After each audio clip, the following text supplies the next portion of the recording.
pagi, selamat datang di Puskesmas Kandang Pak. Ada yang bisa dibantu? Iya kak, ini mau nanya nih kak. Nanya apa itu? Ini anaknya susah makan. Susah makan ya, mau konsultasi sama dokter ya.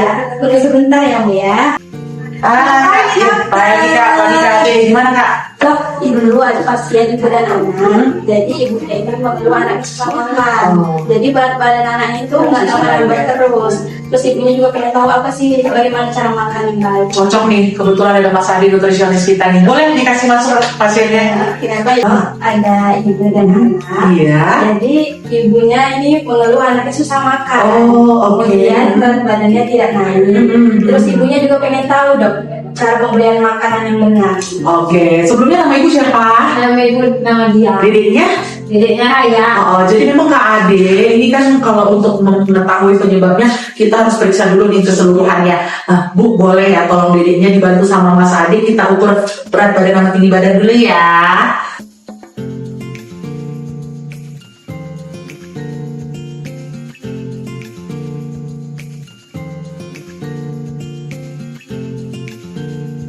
Memang yang menyebabkan berat badan anak itu susah naik itu banyak ya penyebabnya kan, baik itu dari kemampuan si anaknya sendiri atau memang dari faktor eksternal, apakah dia belum mampu mengunyah ya kan, dia belum siap dengan tekstur makanannya, atau satu lagi memang dia faktor stimulasinya yang belum tuh. Dari pemeriksaan saya tadi sih tinggi badan terhadap berat badannya masih oke ya, hanya mungkin seret di berat badannya ya. Pertumbuhan anak kan memang minimal 200 gram tiap bulannya ya. Ternyata giginya udah bagus, harusnya dia udah siap untuk mengonsumsi makanannya.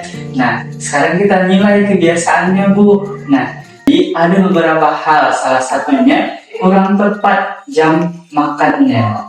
Jadi ibu bisa ke depan bisa buat dia begitu bangun di jam 6 atau paling lama jam 7, boleh dia dibersihkan terlebih dahulu, kemudian di jam 8 dia sarapan, kemudian di jam 10 itu waktu dia jajan atau cemilan. Nah, jajannya boleh dihindari yang manis-manis ataupun yang ber-MSG. Nah, paling lama cemilannya itu di jam 10. Nah, nanti masuk di jam 12 atau jam 1 dia sudah bisa makan siang. Jadi periode dari cemilan ke makan utama atau dimakan siang tadi minimal 2 jam untuk mengosongkan perut.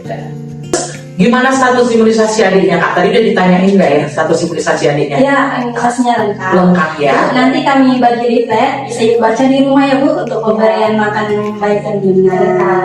Oke, kira-kira ada pertanyaan lain sama kami Bu? Ya, waktu. Oke, cocok ya. Nanti mudah-mudahan berat badan adiknya pada saat kunjungan berikutnya udah naik ya. Oke ya Bu ya, terima kasih ya Ibu. Terima kasih. Akhir-akhir ini kan dok, banyak sekali ibu-ibu yang datang dengan masalah yang anaknya sulit makan. Saya mau ngalamin hal yang sama, banyak balita-balita sulit makan sekarang. Kira-kira permasalahannya gimana? Kenapa ya itu ya? Kalau permasalahannya menurut saya dari pola makannya dan komposisi makanannya yang kurang tepat. Oke.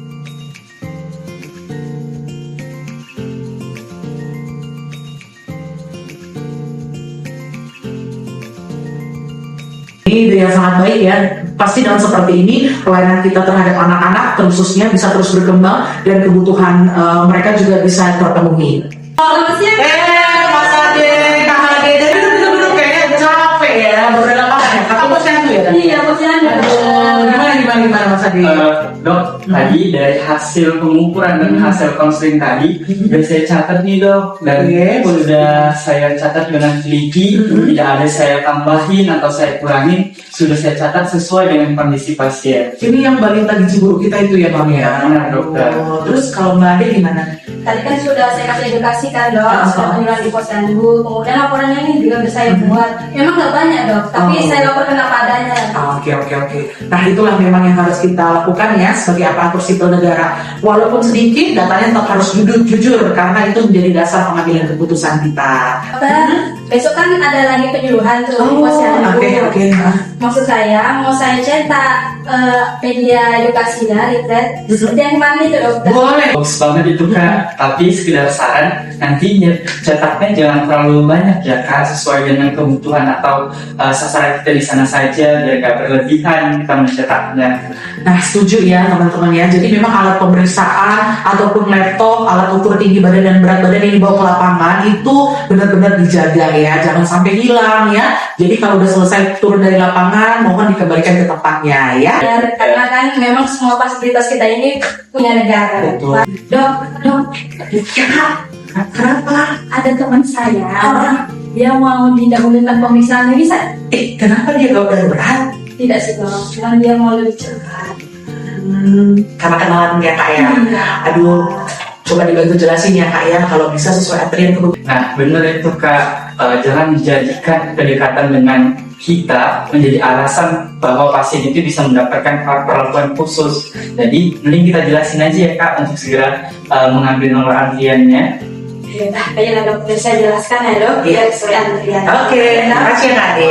Kemarin kan saya pelatihan itu dok, mengenai pembuatan edukasi berbasis media digital. Nah saya juga kemarin telah selesai mengikuti pelatihan penanganan stunting dan bagaimana cara pemberian makanan yang simpel, murah dan sesuai dengan ekonomi masyarakat. Tapi komposisi gizinya sesuai dengan kebutuhan gizi balita tersebut. Wah. Kita, ya, Kan itu nanti saya membuat contoh media yang berbasis digital. Boleh nanti ajari saya apa-apa saja, bagaimana cara pemberian makanan yang baik, yang sederhana, gitu yang bisa dipahami lah oleh masyarakat. Oke, tentu aja.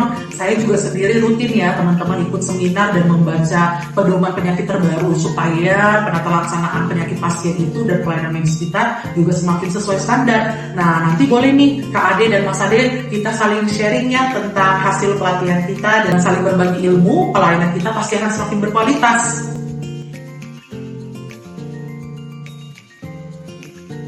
Komitmen untuk terus belajar membuat pelayanan semakin berkualitas. Berbagi ilmu dengan rekan kerja juga dapat meningkatkan kemampuan tim. Dan melaksanakan setiap tugas dengan kualitas terbaik adalah wujud profesionalisme seorang ASN.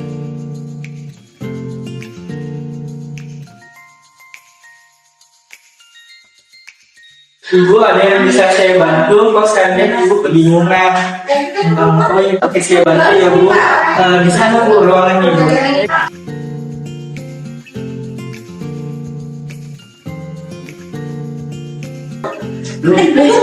Masih ada, nggak usah khawatir, semua kami layani.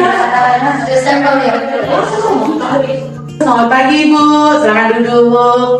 Halo dokter, ini Iya. kan dia kan baru pindah ke desa ini. Oh. Jadi takut tidak dilayani gitu dokter, karena nggak kenal siapa-siapa. Ibu sebelumnya nama siapa saya? Sri Wahyuni ya. Ibu saya dengan Dokter Indri ya. Ibu gak usah khawatir ya. Walaupun ibu baru pindah dan belum mengenal siapapun, saya akan janji sama ibu bahwa puskesmas kita akan tetap melayani ibu. Oke. Nah, jadi hari ini apa yang bisa saya bantu sama ibu? Pasti kita layani kok Bu. Yang terpenting adalah kebutuhan kesehatan Ibu akan terpenuhi di Makasih sini. banyak ya dok. Aduh, hari ini pasien banyak banget ya. Iya, Dok. Terima kasih ya untuk kerjasama kita hari ini, pelayanan jadi lancar dan kita juga saling mendukung. Itu adalah kunci utama dari pelayanan yang berkualitas. Iya dok. Oh ya dok, kalau ada masukan dokter untuk edukasi, bolehlah saya terima masukannya. Oke.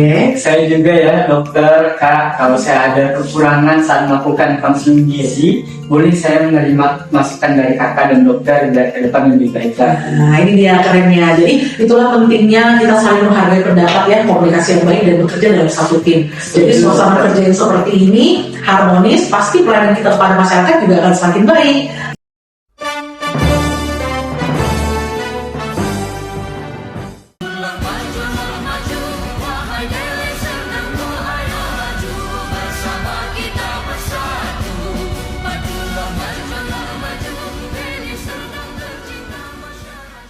Yang dok, Halo, ya Kak Ade. dok tembus dok. Tadi ada pasiennya ibu, minta waktu pelayanan kita terlalu lama. Oh, iya dulu ya. Duh, makasih ya Kak infonya. Tadi memang kebetulan saya habis dari konfirmasi pasien. Nanti ke depannya saya jadikan pelajaran dan evaluasi. Makasih ya Kak Ade infonya. Nah, benar. Sebaiknya apapun keluhan pasien dan yang disarankan pasien, harusnya kita fast respon dan menjadi pembelajaran kita agar pelayanan kita semakin membaik. Setuju Mas Ade. Tadi juga komentar lainnya saya tanggapi kok dong. Apa yang bisa saya lakukan kita Aduh, makasih banyak Kak Ade. Adik, sekalian Pak, saya izin tanya. Kemarin saya lihat tetangga saya, si Rudi itu ada berobat kemari. Nah, saya curiga dia ada infeksi apa. Terus saya tahu info nih. Dia sekarang kan kata pasien itu kan saya operasi ya. Ada boleh untuk saja. Medis pasien itu adalah data rahasia yang tidak boleh kita sebarluaskan, ya hanya boleh diberitahukan ke pihak yang berwenang. Oke Mas Ade? oke.